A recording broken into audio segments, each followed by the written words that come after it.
what's up everybody? Just wanted to give it a little overview on my exhaust setup on my GS300.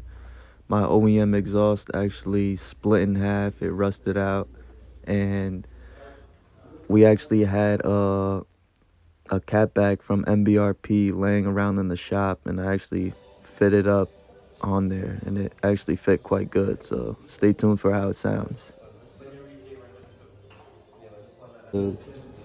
I got an mbrp catback from a Mustang EcoBoost 2019,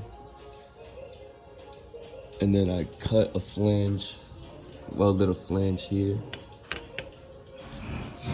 to a mid pipe, a TIG welder custom mid pipe, 12 shade.